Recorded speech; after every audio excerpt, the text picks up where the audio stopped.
Hello भाई, तो स्वागत है आप सबका एक नई वीडियो में। आज हमारे साथ हैं पल्लवी मैम, जिनके इंटरव्यू का आप सब इतना बेसब्री से इंतज़ार कर रहे थे कि केवीएस पीआरटी टीचर का इंटरव्यू लेकर आओ, केवीएस पीआरटी टीचर का इंटरव्यू लेकर आओ। आज हमारे साथ है पल्लवी मैम, जो अभी केंद्रीय विद्यालय में as a PRT teacher working है। तो मैम से आज बात करते हुए आप सबके सब डाउट्स डिस्कस करेंगे जो आप कमेंट में पूछते थे। मैम का सिलेक्शन कब हुआ, कैसा एग्ज़ाम आया, उसके बाद 2018 में पैटर्न चेंज हुआ, और अब की बार जब भी वैकेंसीज आएंगी तब पैटर्न चेंज होने के चांसेस हैं या नहीं है, नेगेटिव मार्किंग आएगी या नहीं आएगी, पहली पोस्टिंग हार्ड स्टेशन जाती है, किस टाइप के हार्ड स्टेशन होते हैं, केवी का वर्क कल्चर कैसा है, सारी बातें करेंगे। तब तक बने रहिए वीडियो में एंड तक। तब तक वीडियो को लाइक कर दो, चैनल को सब्सक्राइब कर दो, अपने दोस्तों। Welcome ma'am. Thank you sir. तो मैम एक बार बता दीजिए आपकी ज्वाइनिंग कब हुई, कब एग्ज़ाम हुआ, वो सारा एक बार प्लीज़ बता दीजिए। तो मेरी जो केवीएस में ज्वाइनिंग है वो 2017 में हुई थी। इसका जो फर्स्ट नोटिफिकेशन आया था वो 2015 में आया था, जो कि पेपर लीक हो गया था। 4 अक्टूबर को एग्ज़ाम था, मतलब मैंने पूरा एग्ज़ाम दिया था। बाहर आने के बाद पता चला कि एग्ज़ाम लीक हो चुका है। उसके बाद फिर 2017 में इसका नोटिफिकेशन आया अगस्त के अराउंड, और फिर सितंबर या अक्टूबर में जो है फॉर्म्स और डेट्स, नवंबर में उसकी डेट आ गई थी। 7 जनवरी को मेरा एग्ज़ाम था, मुझे याद है। और इसके बाद जो है रिज़ल्ट आया था अप्रैल में, और मई के एंड जून तक एग्ज़ाम इंटरव्यू का प्रोसेस हो गया था, और ज्वाइनिंग हुई थी। मेरी ज्वाइनिंग है 13 अक्टूबर 2017। मेरी फ़र्स्ट ज्वाइनिंग थी राउरकेला भुवनेश्वर। मेरी मतलब खुद की अकेली की वहाँ पर ज्वाइनिंग हुई थी, जबकि मैंने जितने भी लोगों से बात की तो सुना था कि पीआरटी में 5 टीचर्स की 4 टीचर्स की वैकेंसी मतलब ज्वाइनिंग हुई है, बट वहाँ पर अकेली मेरी ज्वाइनिंग थी। थोड़ा सा स्केरी था कि हाँ इतनी दूर जाना है घर से, मतलब because I belong to Delhi, तो मेरे लिए बड़ा थोड़ा स्केरी था। बट आगे मैं बताऊँगी कि कैसे मतलब जो एक्सपीरियंस था वो बहुत ही इंजॉइंग और वर्थवाइल रहा। एक चीज़ ये है मैम, देखो बच्चे इस चीज़ को ना बड़ा बारीकी से नोट करते हैं। जैसे आप कह रहे हो कि आपके टाइम पे भी शायद 4-5 टीचर्स की ज्वाइनिंग होनी थी, लेकिन हुई मतलब आपने अकेले ज्वाइन किया। मेरे टाइम पे भी मेरे स्कूल में 5 टीचर्स ने ज्वाइन करना था, 5 टीचर्स ने ज्वाइन करना था। हम 3 टीचर्स ने ज्वाइन किया था, मैं, सोनाली मैम और टीचर थे, वो आगे दिल्ली। फिर DSSB उनका एग्ज़ाम क्लियर हो गया था, तो मैं और सोनाली वहाँ रह गए। फिर उसके बाद वापस से जब ये वेटिंग लिस्ट लगी, फिर से टीचर्स को बुलाया गया, 2 टीचर्स तब आए, तो मतलब फिर एक टीचर हमारे रिटायर भी हो गए थे। 4 साल से बहुत सारे टीचर्स रिटायर भी हुए हैं, और वैकेंसी जब कहीं ना कहीं एक चिराग और थोड़ा सा एक लाइट दिख भी रही है कि हाँ इस साल बहुत हाई चांसेस है कि वैकेंसीज आ जाएंगी। तो ये सारी मन में बातें रखते हुए फिर से लगता है कि अब की बार भी जब हमारे 2019 में मतलब 2018 में जिसका प्रोसेस 2019 में कंप्लीट हुआ था हमारा, तब भी वैकेंसी लगभग 5-5.5 हज़ार थी, जो बाद में घटा के 3 हज़ार कर दी थी। तो 3.5 हज़ार तब की, और अब 4 साल के जो लगभग 5-6 हज़ार के आसपास वैकेंसी प्राइमरी टीचर्स की हम एक्सपेक्ट कर रहे हैं कि इतनी होनी चाहिए। इतनी नहीं तो 3-4 तो आएंगी, 3-4 हज़ार तो आनी चाहिए कम से कम। तो ये बहुत ही अच्छा मौका है, मतलब बहुत ही बड़ा मतलब गोल्डन चांस है सबके लिए कि अगर वो अभी से पढ़ाई शुरू कर दें और अपना मतलब करें बेस्ट, तो वो एक बहुत अच्छा मतलब गोल्डन चांस ही होगा। हाँ, क्योंकि केवीएस तो हाथों हाथ लेगा अगर कोई बच्चा दिल से मेहनत कर रहा होगा तो। एग्जैक्टली। अब आते हैं मैम, अब कोई बच्चा मान लो आना चाहे कि मैंने केवीएस ज्वाइन करना है, केवीएस के लिए प्रिपरेशन करनी है, तो क्या कुछ रहता है, कौन से एग्ज़ाम्स होते हैं, वो सारे बता दीजिए एक बार। ओके, जैसे मेरा जो एजुकेशनल बैकग्राउंड रहा है वो ये रहा है कि मैंने 12th के बाद बैचलर ऑफ एलिमेंट्री एजुकेशन किया था, जो कि 4 इयर्स का इंटीग्रेटेड कोर्स है। उसके बाद 2015 में मेरा वो कंप्लीट हुआ था, तो मैं 2015 में मैंने एग्ज़ाम दिया, बट वो लीक हो गया था पेपर। तो फिर उसके बाद मैंने MA इन एजुकेशन की है, जो कि एक एलिजिबिलिटी क्राइटेरिया मतलब एक कंपलसरी नहीं है कि आपको कंप्लीट करनी ही करनी है for joining KVS as PRT।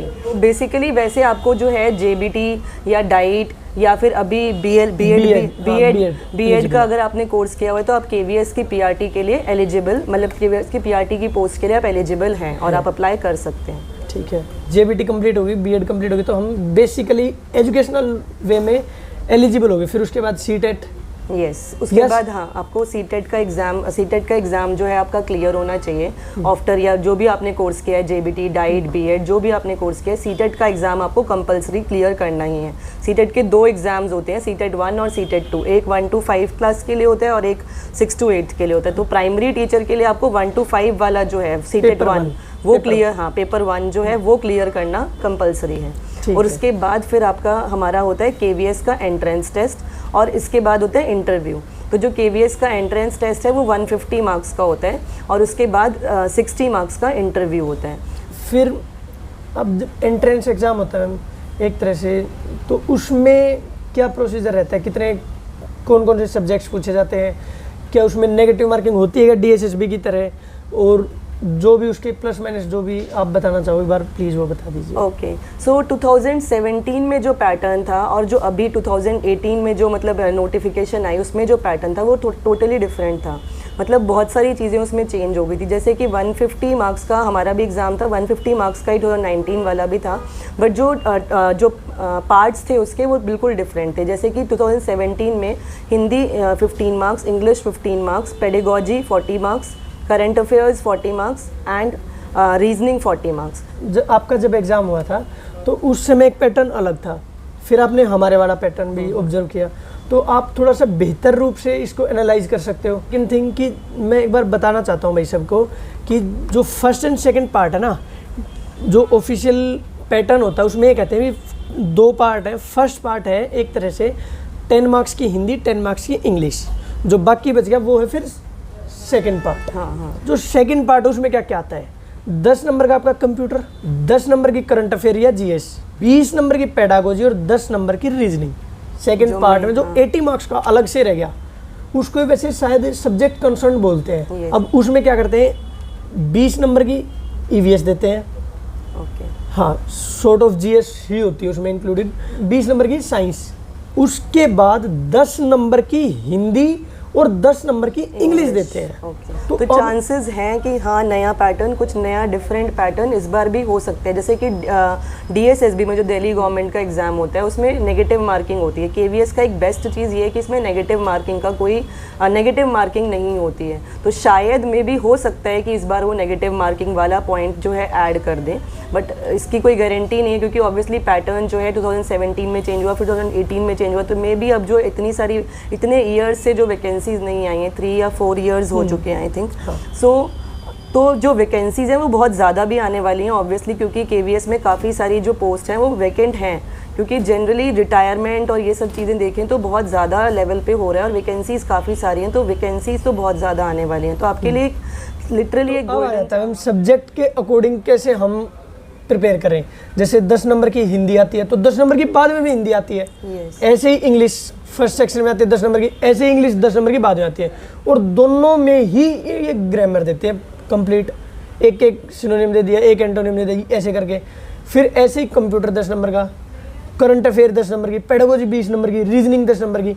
अब ये 10 करके ऐसे टुकड़े से बिखेर रखे हैं कि करें कैसे, ओके सर। डीप में तो कुछ कर ही नहीं सकते, तो इसकी प्रिपरेशन कैसे करें मैम, एक बार ये प्लीज़ बता दीजिए। ओके सो अगर हम पार्ट टू पार्ट जाते हैं, सबसे पहले इंग्लिश की बात करते हैं, तो इंग्लिश जो है 10 मार्क्स की फर्स्ट पार्ट में आती है और सेकंड पार्ट में भी 10 मार्क्स की आती है, तो 2 पार्ट्स में 10 मार्क्स की इंग्लिश और हिंदी दोनों से, इंग्लिश और हिंदी दोनों 10 मार्क्स की दोनों पार्ट में टोटल 20 मार्क्स की आती है। अगर आप जनरली पेपर का पैटर्न उठा के देखें, पुराने मॉक टेस्ट या कोई भी पैटर्न उठा के देखेंगे तो आप देखेंगे उसमें कि जो जनरली जो आता है इसमें वो ग्रामर, इंग्लिश या हिंदी ग्रामर ही आती है, जैसे कोई सिनोनिम दे दिया, कोई एंटोनिम दे दिया, या कोई न्यू मतलब कुछ वर्ड्स दे दिया और उसका इनकरेक्टली स्पेल्ड वर्ड वाला जो कॉन्सेप्ट होता है वो क्वेश्चन दे दिया।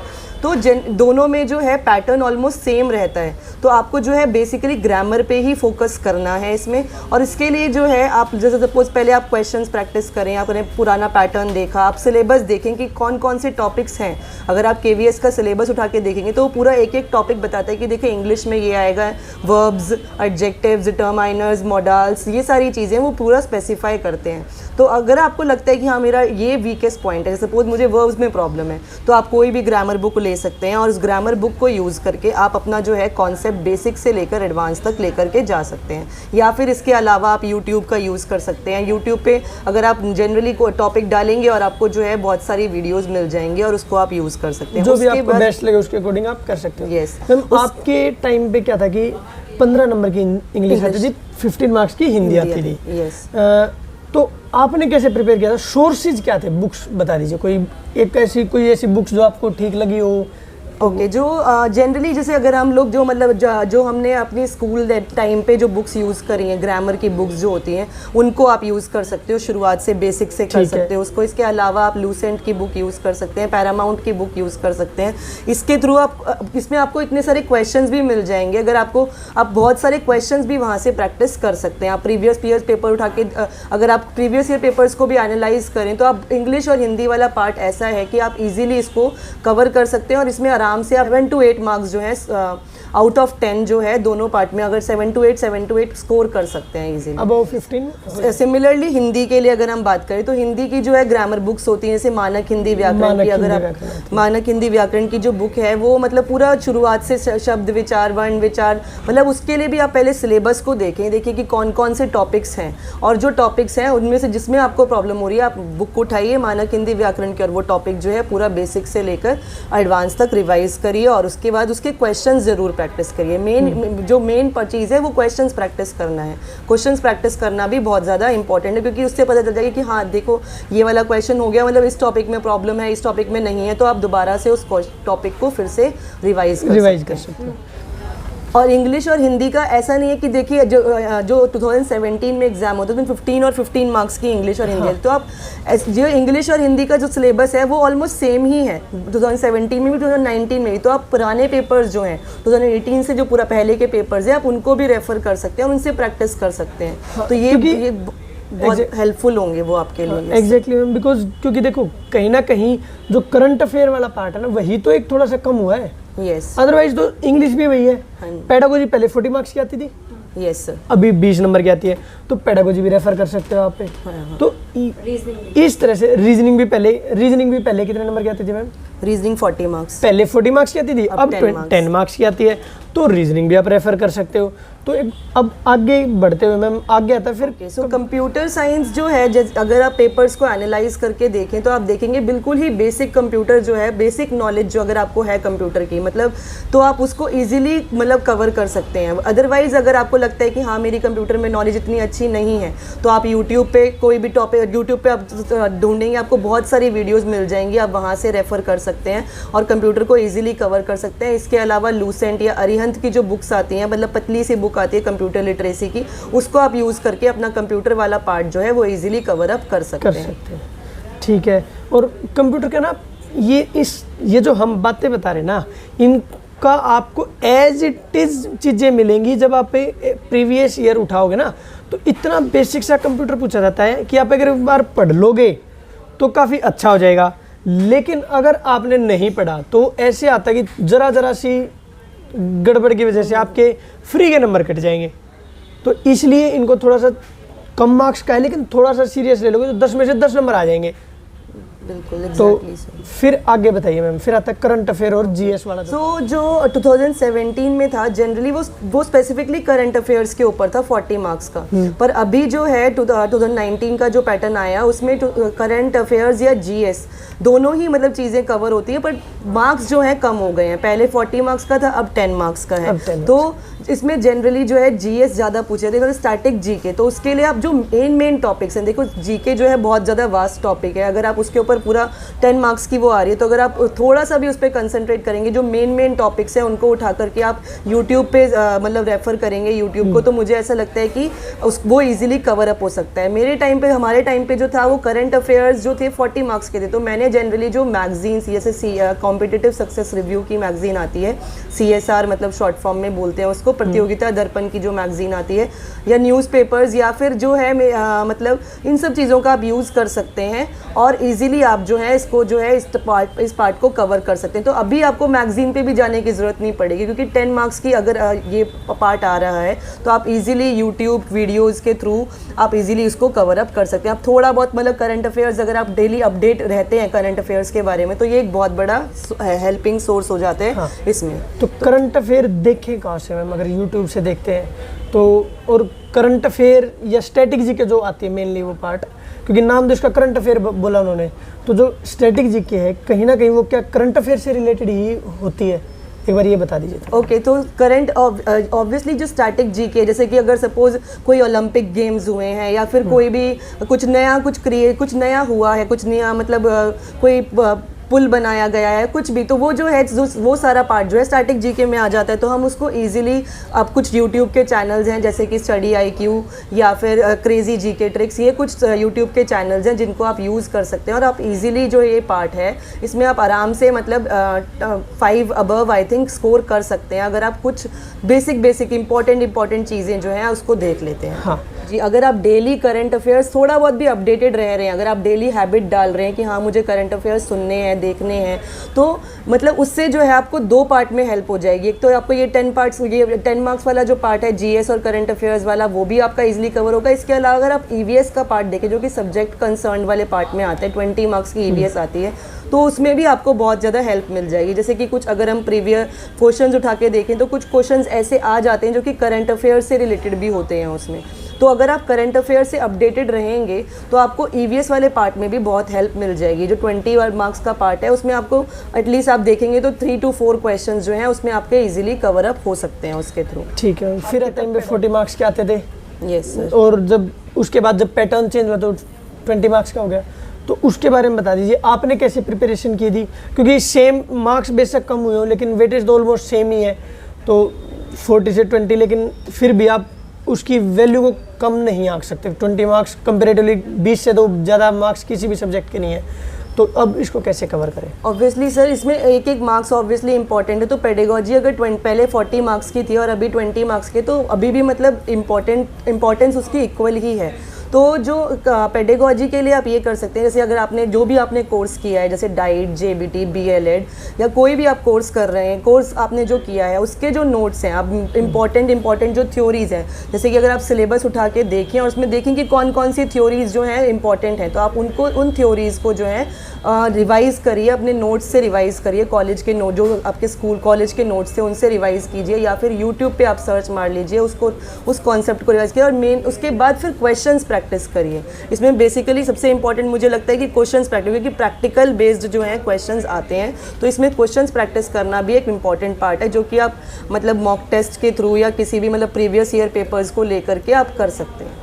ठीक है मैम, जैसे यूट्यूब का आप जिक्र करते हैं, तो यूट्यूब से हम मेंटर 36 हुआ या अदर जो बाकी चैनल है, ध्यान मंत्रा हुआ, हिमांशी सिंह हुए, तो लेट्स लर्न पे, तो ये कुछ ऐसे चैनल है जहाँ से हम रेफ़र कर सकते हैं। आप खाना खाते टाइम या जो फ्री टाइम है आपका, उस टाइम पे आप इनकी वीडियोस देख लीजिए, आपका काम हो जाएगा, है ना। बुक्स के अलावा फिर रीजनिंग आती है मैम, रीजनिंग प्लस मैथ्स का बता दीजिए, क्योंकि रीजनिंग का तो 10 मार्क्स की आती है, वही आप जो यूट्यूब वगैरह से ही बेस्ट सोर्स हो सकता है। हाँ, और मैथ्स और रीजनिंग जो है 10 मार्क्स की आती है, तो यूट्यूब जो है उसके लिए एक बेस्ट सोर्स है। अगर आपको मतलब आप डाल दीजिए रीजनिंग क्वेश्चंस फॉर DSSB या रीजनिंग क्वेश्चंस फॉर KVS, तो आपको बहुत सारी वीडियोस मिल जाएंगी और आप वहाँ से प्रैक्टिस कीजिए। रीजनिंग में सबसे इंपॉर्टेंट है प्रैक्टिस करना। अगर आप क्वेश्चंस प्रैक्टिस करेंगे तो आपका जो है आपको एक समझ आ जाएगा कि हाँ इस क्वेश्चन के पीछे क्या कॉन्सेप्ट यूज़ हो रहा है, और आप इजीली जो है सारे क्वेश्चन उससे रिलेटेड फिर कवर अप कर पाएंगे, इजीली कंप्लीट कर पाएंगे। इसके बाद आती है मैथ्स की बात, जो कि 20 मार्क्स की आती है। मैथ्स जो है उसके लिए आप अगर आप बिल्कुल ही मतलब बेसिक से स्टार्ट करना चाहते हैं तो आप चांद की बुक जो है यूज़ कर सकते हैं। उसमें मतलब बिल्कुल बेसिक से लेकर आपको इतने सारे क्वेश्चंस मिलेंगे प्रैक्टिस करने के लिए कि आप पूरा बेसिक से लेकर पूरा मतलब प्रॉपर तरीके से पूरा एडवांस तक सारे टाइप के क्वेश्चंस आप वहाँ से प्रैक्टिस कर सकते हैं। ठीक है, इसके अलावा जो है यूट्यूब का तो ऑब्वियसली बेस्ट सोर्स हो ही सकता है यूट्यूब, तो इसके अलावा और मैथ्स के लिए मतलब बेसिक मेन है प्रैक्टिस। रीजनिंग और मैथ्स में आपको प्रैक्टिस करनी है। आप प्रीवियस ईयर पेपर्स लीजिए और उनको एनालाइज कीजिए, उसमें किस टाइप के क्वेश्चंस आ रहे हैं। सिलेबस को देखिए, आपको सपोज कोई टॉपिक है जैसे प्रॉफिट एंड लॉस है या फिर कोई परसेंटेज का टॉपिक है जिसमें आपको लगता है कि हाँ मुझसे इस टाइप के इसके क्वेश्चन जो हैं सॉल्व नहीं हो पाते या मुझे प्रॉब्लम हो रही है इन क्वेश्चन में, तो आप उसके लिए जो है बुक के क्वेश्चन प्रैक्टिस कीजिए ज़्यादा से ज़्यादा। और अगर आपको कॉन्सेप्ट बिल्कुल बेसिक से क्लियर करना है तो यूट्यूब पे भी आपको जो है शुरुआत से वीडियोस मिल जाएंगी, तो आप वहाँ से वो यूज़ करके आप इजीली कवर कर सकते हैं टॉपिक। फिर मैम तो साइंस के लिए आपको इम्पॉर्टेंट है एनसीईआरटी बुक्स को कवर करना 6th to 10th क्लास की। जैसे कि अगर आप टॉपिक्स उठा के देखें, सिलेबस देखेंगे अगर आप साइंस का, तो उसमें मोशन, लॉज ऑफ मोशन जो कि आपके 9th 10th के कॉन्सेप्ट्स हैं, वो जो है आप इजीली वो आप एनसीईआरटी की बुक्स अगर आप रेफ़र करते हैं तो वो साइंस का जो पार्ट है आपका 20 मार्क्स का, वो कवर अप वहाँ से हो जाएगा। ठीक है। फिर ये हिंदी इंग्लिश का सेकंड सब्जेक्ट कंसर्न में कवर हो ही चुका मैम। ईवीएस का भी आप बता चुके कि ईवीएस के लिए आप 3rd to 5th एक्स्ट्रा पढ़ना है इसमें, प्लस आपकी जो साइंस आप पढ़ रहे हो वो भी इसमें हेल्प करेगी। आप इसके अलावा करंट अफेयर, स्ट्रेटेजिक या जो जनरल अवेयरनेस हम पढ़ते हैं वो यहाँ पे काम आएगी। इसके अलावा एनसीईआरटी की जो बुक्स हैं ये जो ज्योग्राफी और पॉलिटिकल साइंस की, वो आप यूज़ कर सकते हैं। उसमें उसके रिलेटेड भी क्वेश्चंस आते हैं, तो ये भी एक इम्पॉर्टेंट है। जब आप एनसीईआरटी की बुक्स कवर अप कर रहे होंगे साइंस की, तो साथ साथ आपको ये ज्योग्राफी और पॉलिटिकल साइंस की बुक्स भी जो है उसको भी आपको रेफ़र करना है, तब ईवीएस का पार्ट आपका उससे हो जाएगा। तो अब एक सबसे मेन क्वेश्चन आ जाते हैं हम कि टाइम मैनेजमेंट कैसे करें, उसके अलावा कितना टाइम प्रिपरेशन में दें, प्लस कोचिंग लें या ना लें, तो मॉक टेस्ट कहाँ से दें। अभी एक क्वेश्चन ये आता है कितना टाइम प्रिपरेशन के लिए हम दें और कब से प्रिपरेशन स्टार्ट करनी चाहिए, क्या वैकेंसी आए तभी स्टार्ट करें या अभी से स्टार्ट करनी चाहिए, आप एक बार प्लीज़ वो बता दीजिए। देखिए सर, प्रिपरेशन के लिए कोई भी कितना भी टाइम इनफ नहीं होता है, तो जो अगर हम स्टार्टिंग से ही मतलब अपना जो है कॉन्सेप्ट को क्लियर रखें और कंसिस्टेंसी रखें और मतलब जो है ये ना वेट करें कि हाँ आज वैकेंसी आएगी या आज नोटिफिकेशन आएगा तो उसके बाद ही हम पढ़ाई शुरू करेंगे। देखिए अभी 3 या 4 साल हो चुके हैं जब से मतलब जो केवीएस की वैकेंसीज़ हैं नहीं आई। 2019 में ही लास्ट वैकेंसीज मतलब जो ज्वाइनिंग प्रोसेस कंप्लीट हुआ था केवीएस का, तो सिलेक्शन प्रोसेस, तो अभी 3 इयर्स तो ऑलमोस्ट हो चुके हैं जिससे वैकेंसीज नहीं आई। तो वैकेंसीज बहुत ज़्यादा आने वाली हैं और जो है सब लोग जो है मतलब कंपटीशन भी बहुत ज़्यादा होने वाला है। वैकेंसीज तो होंगी पर कंपटीशन भी बहुत ज़्यादा होगा, तो सोचिए कि आपको जो है अभी से ही लगना होगा, स्टार्ट करनी होगी अपनी प्रिपरेशन, अदरवाइज़ क्लियर करना बहुत ज़्यादा मुश्किल हो जाएगा आपके लिए। जब लास्ट में आपको लगता है कि हाँ चलो अभी फॉर्म फिलिंग का प्रोसेस शुरू हो गया है, तो उसके बाद आप जो है रिविजन का ही टाइम बचेगा। आपके पास फिक्स्ड टाइम नहीं है कि हाँ 2 महीने में या 3 महीने में तैयारी कंप्लीट हो जाती है, नहीं।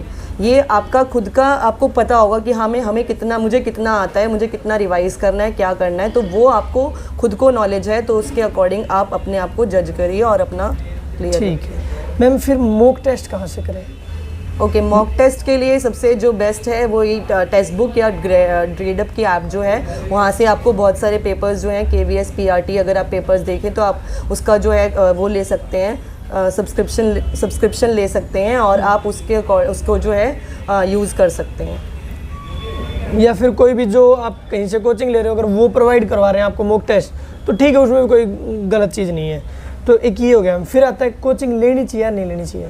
देखिए इसके लिए कोई बेस्ट आंसर नहीं है कि कोचिंग लेनी चाहिए या नहीं लेनी चाहिए। सपोज़ अगर मुझे लगता है कि हाँ मेरा ये टॉपिक मतलब मेरा ये सब्जेक्ट बिल्कुल भी अच्छा नहीं है, सपोज़ मैथ्स ले लेते हैं, रीजनिंग ले लेते हैं, कि मुझे मतलब ये जो सब्जेक्ट है मैं नहीं कर पा रही हूँ खुद से, तो अगर आपको लगता है तो कोचिंग लेना कोई गलत नहीं है कि हाँ मैंने कोचिंग ली या मैंने कोचिंग्स के थ्रू मैं कर रहा हूँ। अगर आपको लगता है कि हाँ मुझे कोचिंग की ज़रूरत है, मेरा शुरू काफ़ी टाइम हो गया है, चीज़ें रिवाइज करें या बहुत टाइम मतलब नहीं, मुझे ज़रूरत है अभी कोचिंग की शुरुआत से पूरा बेसिक से चीज़ें क्लियर करनी है, तो आप कोचिंग लीजिए। इसमें कोई मतलब गलत नहीं है कि अगर आप कोचिंग ले रहे हैं तो कोचिंग लेना मतलब तो ये आपके ऊपर है कि आप कोचिंग लेना चाहते हैं या नहीं।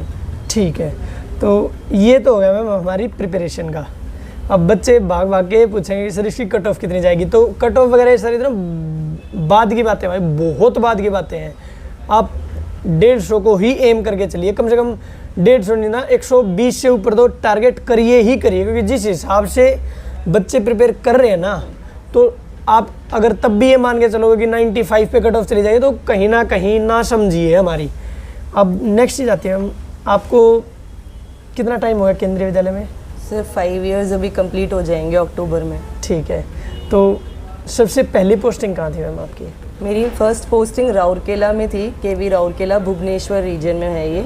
ठीक है, तो फिर उसके बाद आप मैम आ गए हमारे केंद्रीय विद्यालय चंडीगढ़ रीजन में। ठीक है, तो मैम ये बताइए मतलब कैसा माहौल रहता है वहाँ का? कुछ तो कोई बढ़िया सा एक्सपीरियंस हो आपका, क्योंकि मैं तो केवल एक ही जगह रहा हूँ, आप फिर भी थोड़ा सा शिफ्ट हुए हो, तो थोड़ा सा कुछ भी अपना। तो मेरी जो पोस्टिंग थी वो फर्स्ट टाइम केवी राउरकेला भुवनेश्वर रीजन में थी, तो मेरे लिए थोड़ा सा स्केरी था ये कि हाँ भाई फर्स्ट टाइम बिल्कुल घर से बाहर जाना और मतलब क्योंकि ऑब्वियसली दिल्ली टू भुवनेश्वर जाना मेरे लिए मतलब बहुत बड़ा ये था कि हाँ मतलब कैसे मैनेज होंगी चीज़ें, बहुत सारी मतलब एक मन में डर था कि कैसे मैनेज होंगी चीज़ें। पर मुझे ऐसा लगता है कि केवी की जो जॉब है ना वो मतलब बहुत कुछ सिखाती है आपको, बहुत कुछ आपको सीखने को मिलता है। मतलब मेरा जो एक्सपीरियंस था केवी राउरकेला में वो बहुत ही मतलब अच्छा रहा, क्योंकि मतलब जो सब स्टाफ जो था वो बहुत सपोर्टिव था, क्योंकि उनको भी पता था कि हाँ ये बाहर से आए हैं और मतलब आप नए नए लोगों से मिलते हो, अलग अलग टाइप के मतलब